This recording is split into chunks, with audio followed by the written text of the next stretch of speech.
Salahoun, Salon, Salin, voilà, donc j'étais très loin, et Jacques Vernodon, donc je vous laisse la parole à tous les deux.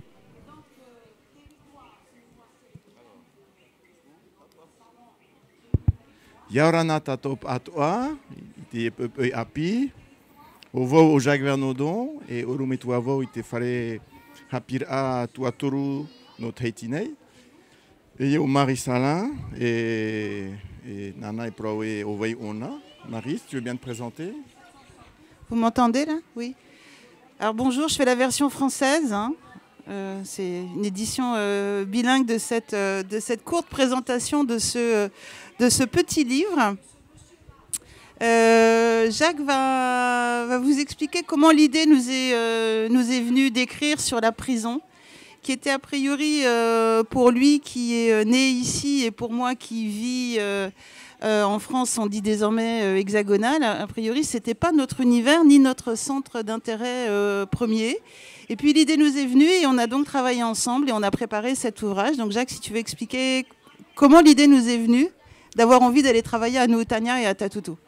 Alors, bon, il y a d'abord une commande institutionnelle sur laquelle Marie reviendra tout à l'heure. Mais pour dire les choses un peu simplement, quand on parle Tatoutou, souvent les gens disent ah mais Tatoutou c'est une prison 5 étoiles. Et donc on a voulu aller voir à l'intérieur, rencontrer les personnes, à la fois les détenus et les surveillants, pour se faire une idée par nous-mêmes. Parce que la prison en fait c'est une sorte de boîte noire. On en entend parler de manière occasionnelle dans les médias lorsqu'il y a un procès ou un événement particulier, mais en fait on ne sait pas quel est le fonctionnement quotidien de la prison. Et donc c'était l'objectif. Est-ce que c'était vraiment un hôtel 5 étoiles, après tout? Bon. Et c'est très loin d'être un hôtel 5 étoiles, et c'est ce dont on va vous parler un petit peu aujourd'hui pour amorcer la présentation du livre. Alors oui, c'est pas l'Intercontinental, hein, ça c'est sûr, on pouvait s'en douter. La question c'est pourquoi apparemment il y avait une sorte de scandale quand Tatoutou a été ouvert en 2017, parce que Nuutania, tout le monde savait que c'était tout pourri, mais quelque part c'était normal, à savoir que ceux qui y étaient, ils avaient été condamnés non seulement à être privés de leur liberté, mais aussi finalement c'était normal qu'ils soient condamnés à des conditions indignes. Ce n'est pas un jugement de valeur de ma part, c'est les termes dans lesquels la France est régulièrement condamnée par la Cour européenne des droits de l'homme. Donc il y avait quelque chose d'un peu particulier parce que c'était scandaleux qu'on puisse offrir des conditions dignes aux détenus et ça nous interpellait. Alors la prison, on ne peut pas en sortir, mais on ne peut pas non plus y entrer. Si vous en faites l'expérience, il faut vraiment montrer patte blanche et avoir quelque chose à y faire. Donc on a profité, on peut le dire comme ça, d'un appel d'offres de l'administration pénitentiaire de la mission Outre-mer. On était en 2018 et ils cherchaient des chercheurs qui pourraient venir ici et aller en Nouvelle-Calédonie travailler sur la prison du camp Est pour essayer, c'était leur question, pour essayer de déterminer s'il fallait adapter davantage les conditions de la détention aux réalités linguistiques et culturelles locales. C'est une question un petit peu étrange, on pourra y revenir, on pourra revenir sur les adaptations qui existent d'ores et déjà, mais c'était la leur, et donc nous, on s'en est saisi, et donc on a travaillé, on était en 2019, donc Jacques l'a dit, à la rencontre des surveillants, de quelques détenus, de leurs familles aussi, parce que si la prison est fermée, en fait, il y a un lien entre l'intérieur et l'extérieur, on se rend compte que à travers le condamné, c'est aussi toute sa famille, quelque part, qui porte sa peine. Et surtout pour ces conjointes, j'ai dit conjointes parce qu'à Tatoutou, ce sont que des hommes qui n'ont pas de moyens de transport. Aller au parloir, je ne vais pas dire que ça prend la journée, mais quand on va en bus, c'est pratiquement la journée. Donc on se retrouve avec des familles qui sont complètement mobilisées dans l'accompagnement du détenu. Donc il fallait voir la prison de l'intérieur, mais pas simplement. Il fallait voir tout ce que ça engage autour. Et comme le temps nous est compté et qu'on préférait discuter avec vous et répondre à vos questions, peut-être qu'on peut simplement insister sur un point en particulier, Jacques, ce qui nous a le plus étonné, parce qu'on ne s'y attendait pas et on ne pouvait pas s'y attendre parce que ça relève de ce qu'on pourrait considérer comme un non-dit, un angle mort, c'est l'importance de la question de la langue en détention. L'importance de la langue. Et Jacques va vous l'expliquer, l'importance de ce qu'on a appelé, nous, un malentendu linguistique en prison. Jacques ? Oui, donc moi au départ, je suis linguiste, je n'ai pas de vocation particulière à travailler en détention, mais j'ai été entraîné dans l'aventure par Marie. Alors Marie ne l'a pas dit, mais elle connaît très bien le contexte polynésien, elle a enquêté pour des dispositifs d'enseignement des langues polynésiennes, elle a rencontré des familles, et au cours de ces rencontres, certains des enfants étaient issus de familles dont le papa ou la maman parfois était en prison. Donc elle a fait l'expérience, et puis aussi elle a mené des enquêtes auprès d'enfants en situation de décrochage avec Emeline Leplein. Et donc elle a fait l'expérience déjà d'une certaine forme de misère sociale qui existe dans notre société contemporaine. Et donc elle avait cette sensibilité. Et donc grâce à cet appel d'offres, on a pu rentrer en prison. Elle a souhaité que je l'accompagne ainsi que Miros Paella pour que les détenus en fait puissent s'exprimer dans la langue de leur choix, que ce soit en français ou en tahitien, mais qu'ils aient le choix en fait de pouvoir parler dans la langue qu'ils voulaient, qu'ils ne soient pas contraints uniquement d'utiliser le français. Et en fait, on s'est aperçu assez rapidement que derrière la surface, je rappelle qu'on est dans une collectivité française du Pacifique. Normalement, le français est la langue de la République, c'est la seule langue officielle et tout le monde est censé savoir parler français. Et les détenus sont passés par l'école et ils sont censés savoir parler français. Et c'est comme ça qu'ils sont traités d'une certaine manière par la direction des établissements pénitentiaires. Pas forcément au niveau de la surveillance, mais au niveau de la direction. Okay. Oui, Jacques, il faut préciser, la direction est métropolitaine. Et la détention est polynésienne. Aussi bien dans la hiérarchie de la détention, le chef de détention, les premiers surveillants, les gradés, mais jusqu'aux surveillants. Tous les surveillants, toute la détention, une fois qu'on a passé le mur, est polynésienne.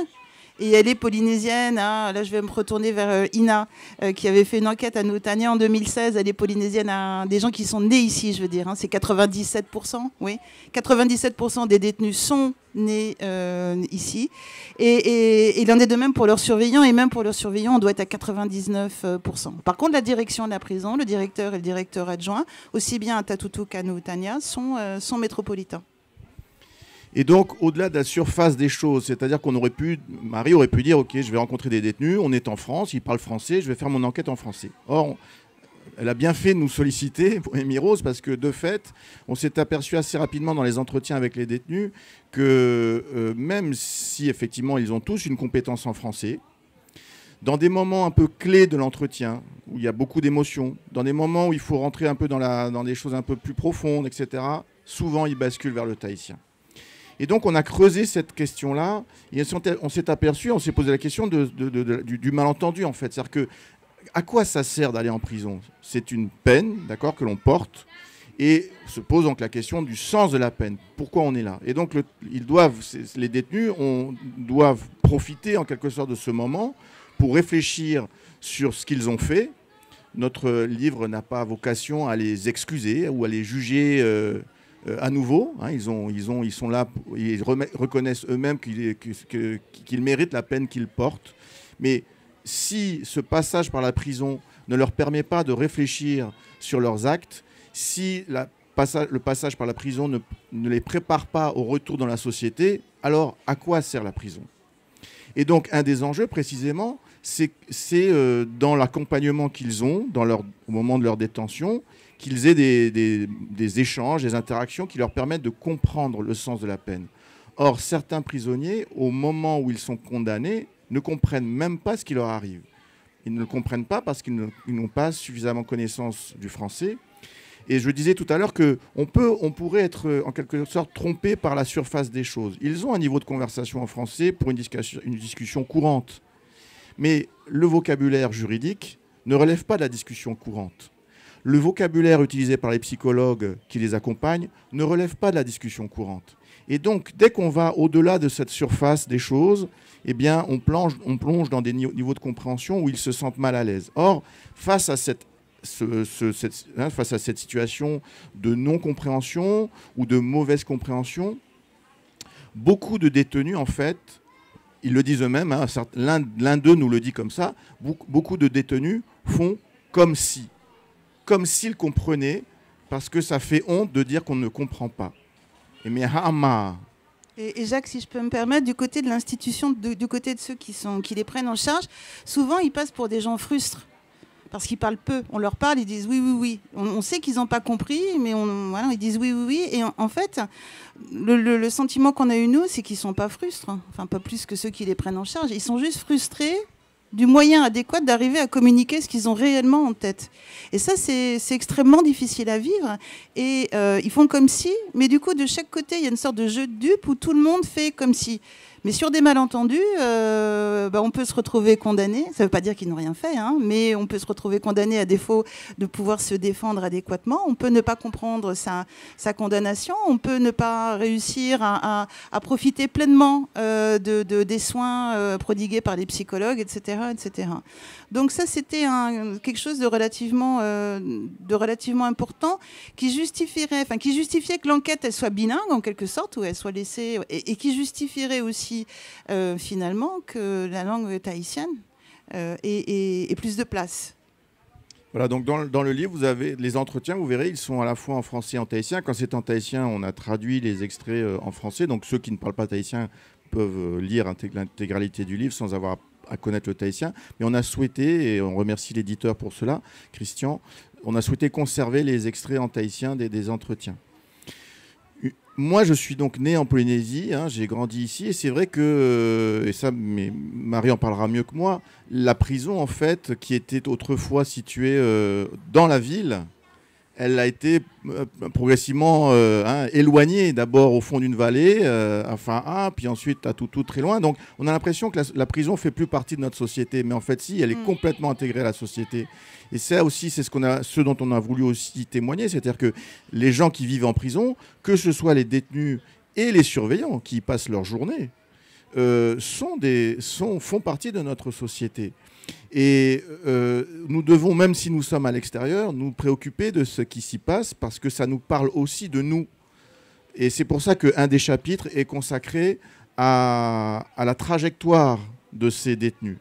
Encore une fois, il ne s'agit pas de les excuser, il ne s'agit pas de les juger à nouveau, mais en tout cas, certaines trajectoires nous disent combien, dans la société contemporaine, il y a de la violence, il y a de l'injustice, il y a de la grande précarité. Je vais vous prendre juste un exemple. L'un des détenus nous raconte, et il ne le dit pas pour essayer de s'excuser de ce qu'il a fait, hein. Il nous raconte son enfance et sa scolarité.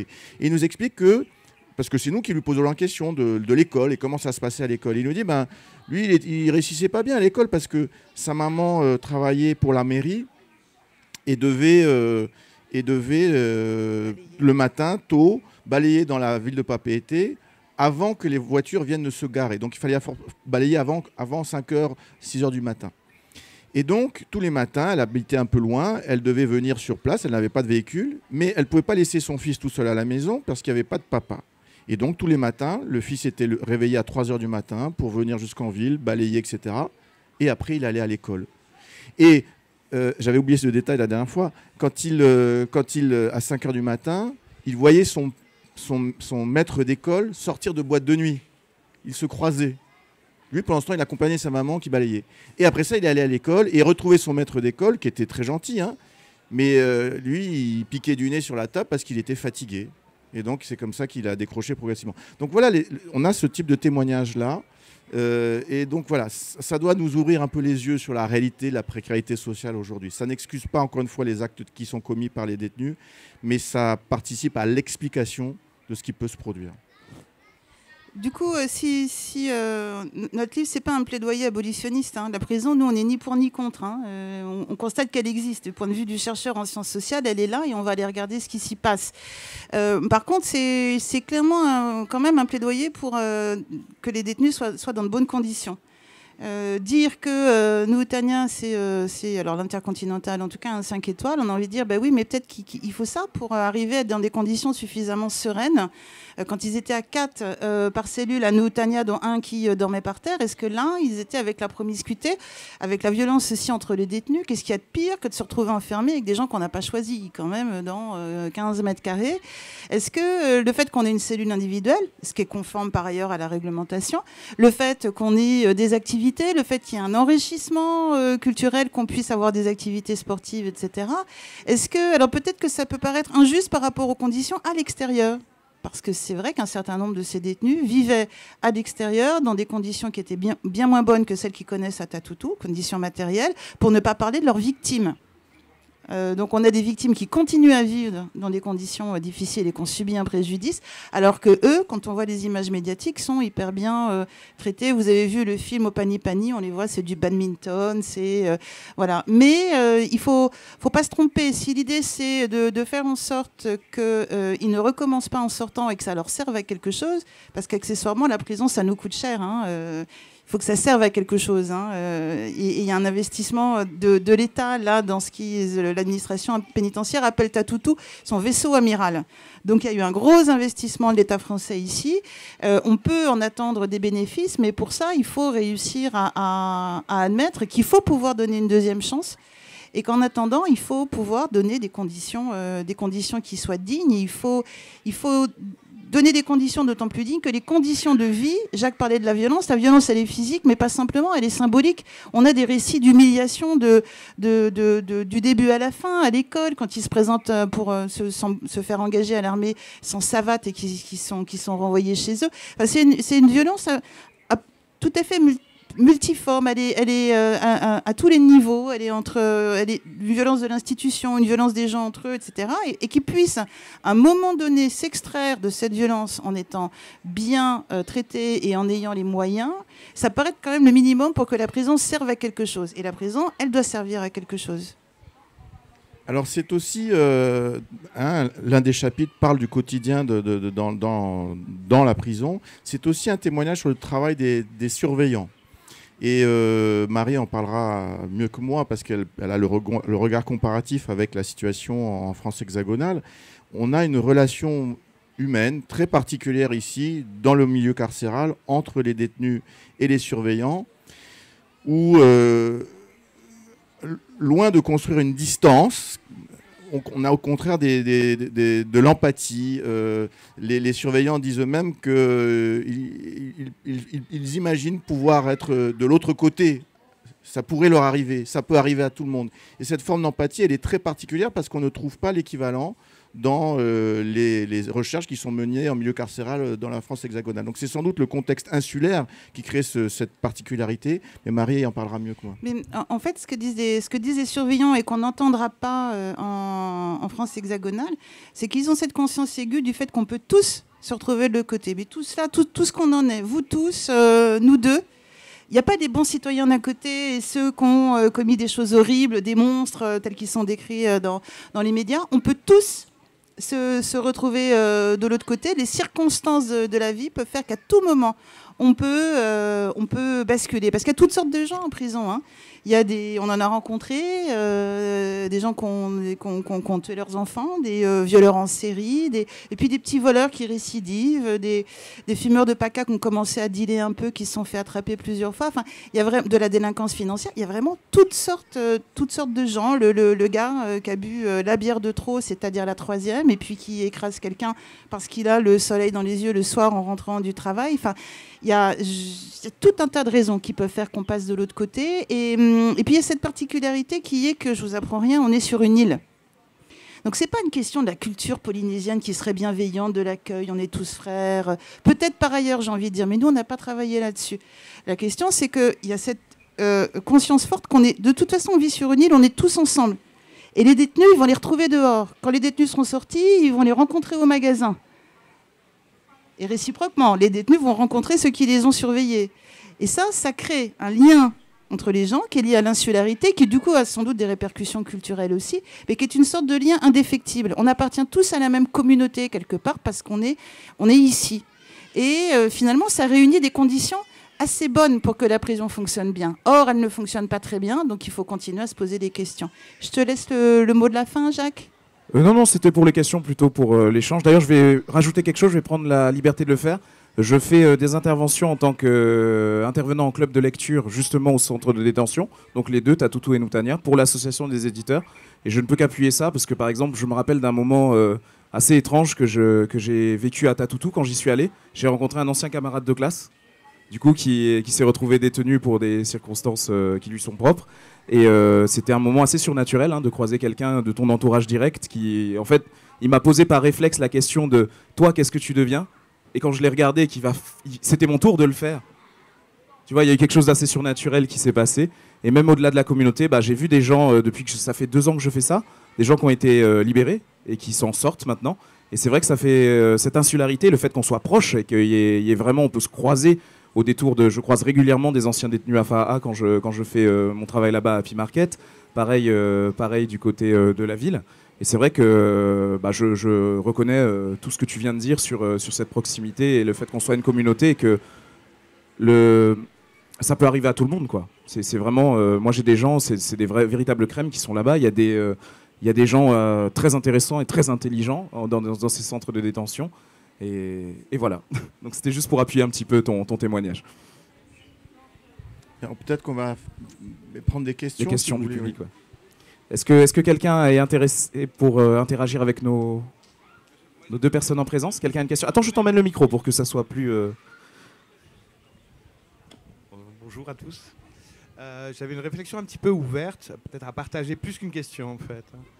Étant insulaire, mais en Guadeloupe, là depuis tout à l'heure, on est en train de créer, pas un antagonisme, mais une différence entre l'hexagone et l'insularité. En Guadeloupe, il y a plus de meurtres en Guadeloupe sur 400 000 habitants qu'à Marseille sur 2 millions, par exemple. Donc on n'est pas du tout sur le même type de prison, le même rapport aux prisonniers, la même communauté, comme vous en parlez. Donc c'était un petit peu pour relativiser aussi ce discours qui prenait en fait l'insularité comme la Polynésie et rien d'autre. Voilà. Est-ce que vous connaissez... Comment ça, la Guadeloupe est une île comme la Guyane, vous voulez dire ou... Non, la Guyane n'est pas vraiment... Ah bon, une île, je croyais c'est ce qu'avait dit le président Macron, pardon. Oui, non, mais on en avait conscience. Alors, excusez-moi, alors je... Non, mais on en a conscience et quand je suis intervenue dans des formations de directeurs de prison, je vous rends la parole tout de suite, mais effectivement, alors notamment BMAO, etc., ils arrivent avec un sac et ils sortent toutes les piques, c'est-à-dire tous ces objets qu'on a réussi à transformer en quelque chose d'hyper dangereux. Ici, il n'y a pas ça. Donc, c'est pas le problème de l'insularité, je me suis mal exprimée. Par ailleurs, on est sur une île, mais on est sur une île qui est très différente d'autres îles de l'outre-mer. Merci de me donner l'occasion de le préciser, parce que la Guadeloupe, à cet égard, alors la Guyane n'est pas une île, mais quand on parle de l'outre-mer, c'est vraiment les 2 repoussoirs. C'est-à-dire du point de vue de Paris, on a 2 endroits hyper dangereux, etc. Et je vous dis, ils sortent ce qu'ils appellent les pics, etc. Ici, il n'y a pas l'équivalent de ça. Mais vous avez raison, c'est l'insularité, mais certainement pas que. Hein, bien sûr. Merci. Est-ce qu'il y a d'autres questions dans le public? Je vais vous laisser... Ah, si, il y a une question. Bonjour. D'abord, on vous remercie d'être venu. Vous avez fait une conférence à l'université. Il y avait beaucoup de gardiens de prison qui étaient là. Parce que quand il y a eu cette fameuse mutinerie en 1978, qui rentre dans un contexte complètement différent, il y a eu quand même ce gardien de prison qui a été tué, massacré, quoi. Et c'est vrai que ce meurtre ne collait pas avec les revendications de l'époque, dans lesquelles s'inscrivait la mutinerie, hein, l'indépendance, et puis aussi l'arrêt des essais nucléaires. Aujourd'hui, nous avons la prison modèle de France et la pire. La pire, les prisonniers ayant obtenu des dédommagements en raison des conditions de détention. Je pense que... ma question, c'est, avec votre regard, les chances de réinsertion, parce que la prison en soi, c'est pas le but, mais c'est quand même d'aider ces prisonniers à sortir avec une chance de retrouver un emploi, de se réinsérer dans la vie sociale. La prison modèle, par rapport à Nutania, est-ce qu'elle donne vraiment beaucoup plus de chances de réussite dans cette réinsertion par rapport à notre vieille prison de Nutania qui a connu beaucoup de déboires. Voilà. Et puis, deuxième question, je crois que vous avez regardé, autrefois, l'emprisonnement n'existait pas. Dans l'ancienne société polynésienne, c'était le bannissement. Est-ce que la prison est la bonne peine? C'est un sujet que j'aimerais aborder. Est-ce qu'il n'y a pas d'autres solutions plutôt que cette peine d'enfermement? Voilà. Merci. Oui, c'est Jacques Courageux qui me dit vas-y, vas-y. Alors, concernant les effets comparés de Netanya et Tatoutou, c'est difficile de comparer, Philippe, parce que Tatoutou, c'est une prison pour peine. Donc là, on a, même quand on est condamné, qu'on va y rester 2 ans, on a le temps de se poser. Nous, Tania, ça tourne, on a des prévenus et des gens qui sont condamnés et qui restent moins de 6 mois à faire. Donc mettre en place que ce soit un dispositif de formation professionnelle ou de formation tout court à nous, Tania, ça relève quand même un peu de l'exploit parce qu'il y a, et Dieu merci pour eux, un turnover, donc on peut installer les choses. Par ailleurs, la question de mesurer les effets, pour ça, il faudrait qu'on ait des outils. Alors moi, je ne travaille pas pour les services de probation, mais il n'y a rien que de plus difficile que de mesurer la récidive. Donc il y a des choses jusqu'à aujourd'hui un petit peu au doigt mouillé, et puis il y a des surveillants vous diront, quand ils laissent sortir quelqu'un, ils savent, ils disent 90% de chances qu'ils vont le voir revenir dans l'année ou dans les 2 ans. Mais pour répondre à cette question, il faudrait qu'on ait des chiffres, il faudrait qu'on ait des outils pour mesurer de manière longitudinale, et à ma connaissance, on les a pas. Alors, est-ce qu'il existe de meilleures peines que la prison? Alors, je ne sais pas à qui tu parles, aux citoyens, aux chercheurs. En tout cas, si tu parles au gouvernement, apparemment non, puisque le gouvernement actuel va construire 15 000 places de prison d'ici 3 ans en France hexagonale. Donc, la prison est la solution. Est-ce que c'est la meilleure? Le simple fait qu'on ait besoin de plus en plus de places de prison, ça montre bien que c'est en quelque sorte le tonneau des Danaïdes. On remplit, ça coule et on remet, et c'est en quelque sorte sans fin. Alors là, il y a peut-être des gens plus qualifiés que moi. Je regarde Ina au premier rang, plus qualifiés que moi. Il y a des alternatives à la prison, mais qui sont moins développées ici qu'elles peuvent être ailleurs, notamment le bracelet électronique. Alors, pour des raisons techniques. Moi, je me souviens d'avoir discuté à l'époque quand un bracelet ne marchait pas, c'était à Paris que c'était communiqué, c'est ça? L'information est partie à Paris, que le gars il était parti dans la montagne ou à la pêche, je ne sais où, mais enfin qu'il n'était pas là où il devait être à l'heure à laquelle il devait y être. C'était techniquement compliqué. Donc les alternatives, elles existent. Est-ce qu'elles marchent mieux? Ça, je pense que c'est une autre question. Mais voilà, à titre personnel, je sais ce que j'en pense. Ça paraît effectivement pas une solution. Et les détenus nous en parlent. Parce qu'on leur disait, pour toi, à quoi sert la prison? Les réponses n'étaient pas un Jacques. En tout cas, une possibilité pour eux de se réinsérer, c'est le travail. Ils demandent du travail. Toutes les autres activités leur paraissent parfois utiles et intéressantes, mais ils sont très, très demandeurs de réinsertion par le travail. Et certains nous disent, la prison, ça rend paresseux.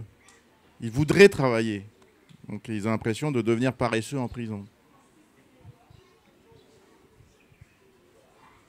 Encore quelqu'un qui désire échanger, ou je laisse le mot de la fin à nos deux brillants intervenants?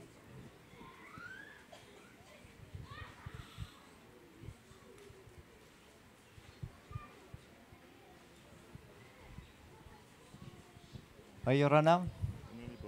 Je voulais juste intervenir pour donner mon témoignage. J'ai fait de la prison, je suis à Tatoutou. Bon, je blague. En réalité, je suis intervenant à Tatoutou depuis l'ouverture de Tatoutou. J'enseigne là-bas tous les lundis. Donc ça fait déjà quelques années. Et je n'ai pas croisé mon copain là, ni la dame qui est à côté. Non, c'est juste pour vous dire que j'ai côtoyé donc des centaines de personnes. Et le vécu qu'on peut en avoir, c'est un peu comme disait le collègue tout à l'heure, c'est un peu surnaturel. Parce que bon, tu interviens là-bas, tout en ne voulant pas trop savoir avec qui tu interagis. Ben, moi, je suis, on va dire, un acteur culturel. Et donc, mon champ d'action, j'ai plutôt axé ça sur la réflexion culturelle. Sachant très bien que 99% des élèves, on va dire ça comme ça, vont te dire, mais en fait, ça ne sert à rien, quoi. Ça ne sert à rien parce que ça va pas me donner un boulot sortir de tout ça. Mais dans la relation qu'on peut en avoir avec eux, ils apprécient parce que, par exemple, je leur fais comprendre que, OK, travailler sur la table de multiplication, la table de 11, ça peut avoir un effet bénéfique. Et par rapport à ça, ce sont des choses que même à l'extérieur, vous ne faites pas. Parce que si on parle de la table de multiplication de 11, on va dire la réciproque, c'est la division par 11. Et on aboutit sur ce qu'on appelle un développement périodique. Et il dit, ben, vous savez ces choses-là, on n'enseigne même pas à l'université. Mais vous avez le temps un peu d'apprendre ces choses-là et de manipuler des choses, de faire, je ne sais pas moi, de faire un rêve sur les grands nombres. Vous connaissez l'histoire de Sissa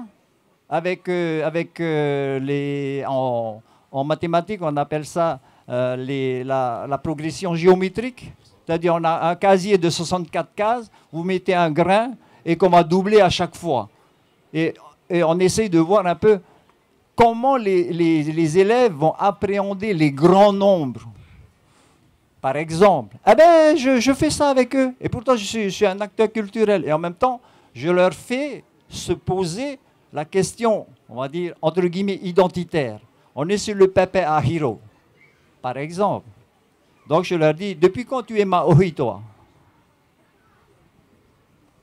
Et là, on est là sur ce genre de questionnement. Je dis, ben, ce genre de questionnement, ce n'est pas seulement dans le cadre de Tatutu, c'est aussi le questionnement de la société.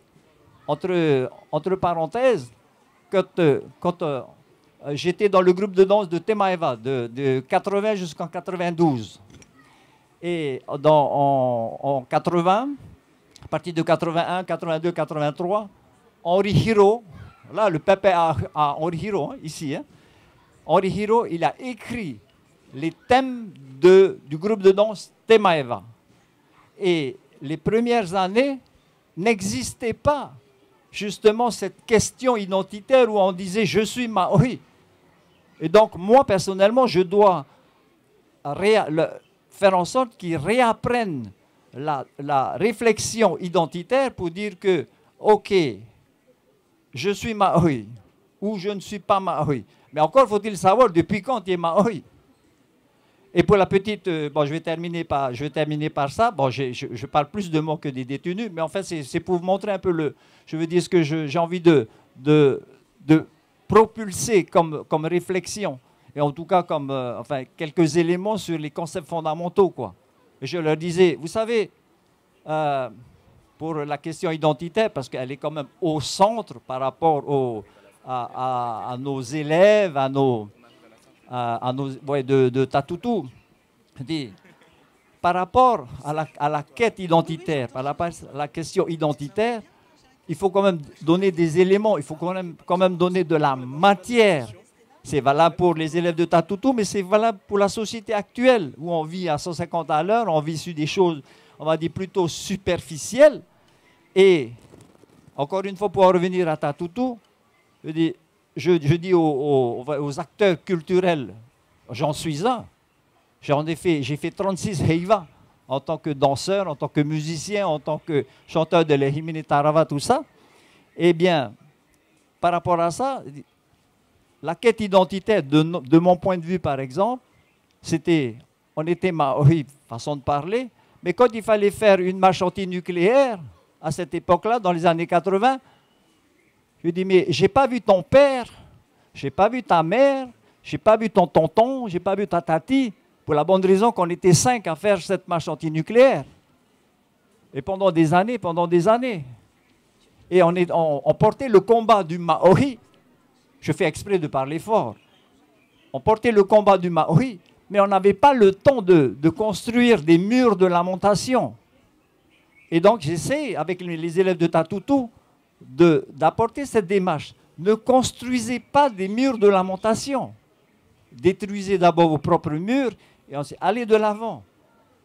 Voilà un petit peu voilà, mon propre témoignage sur le vécu que j'ai vis-à-vis de Tatutu. Surtout, en étant intervenant là-bas, depuis l'ouverture de Tatutu. Surtout qu'ils sont friands hein, de ces échanges-là, hein, pour être moi-même intervenant, voilà, ces échanges. sont quelque chose que les détenus ont besoin, ils le ressentent. Hein. Ils sont même demandeurs de plus de groupes de conversation, de plus d'interactions avec des intervenants comme nous. Oui, alors il y a une dame là à côté de moi qui dit « Ah, mais il faut parler du Rio Treaty ». Évidemment, en tant qu'acteur culturel, je travaille dans les deux langues. Parce que si tu pouvais faire un peu succinct, Libor, comme on a bientôt terminé. Oui, non, j'ai terminé là, de toute façon. Enfin, voilà. Donc, on fait ce qu'on peut. Merci infiniment pour ton témoignage, Libor. Applaudissements pour Libor, s'il vous plaît. Et je vais juste laisser le mot de la fin à nos deux intervenants avant de partir pour la suite. Mot de la fin, tout à l'heure, je serai très bref, je laisserai la parole à Jacques. On vous a dit c'est un livre, il est ni pour ni contre la prison. Peut-être que c'est pas tout à fait exact, parce que la prison, elle fait peur. Les prisonniers, ils font peur, et tout est fait pour ça, c'est sa fonction. Parce que si vous préférez aller en prison que de rester dehors, il y a un souci. Donc il faut par définition qu'elle serve de repoussoir. Pour autant, on espère qu'elle fera toujours peur hein, quand vous aurez lu le livre, mais que peut-être qu'elle fera moins peur, parce qu'elle sera peut-être moins mystérieuse qu'elle ne l'est là, au fin fond de la vallée à Noutania, ou là-bas à Papé-Alé. Jacques ? Non, mais je vous encourage vraiment à lire ce livre parce que la prison paraît loin, mais en fait, elle est très proche de nous et elle nous en dit beaucoup sur notre société contemporaine, y compris sur ce qui se passe dehors, à travers la trajectoire de ces détenus. On tient également à préciser que les droits d'auteur sont reversés à des associations qui s'occupent d'anciens détenus. Hein. On ne touche pas d'argent sur cette publication. Voilà. Je vous remercie. Maru Metei. Merci infiniment à tous les deux. On applaudit bien fort. Donc c'était la présentation de l'ouvrage Amo Ite Utua, donc Porter sa peine, avec Marie Salun et Jacques Vernodon. Et donc la suite, c'est la présentation de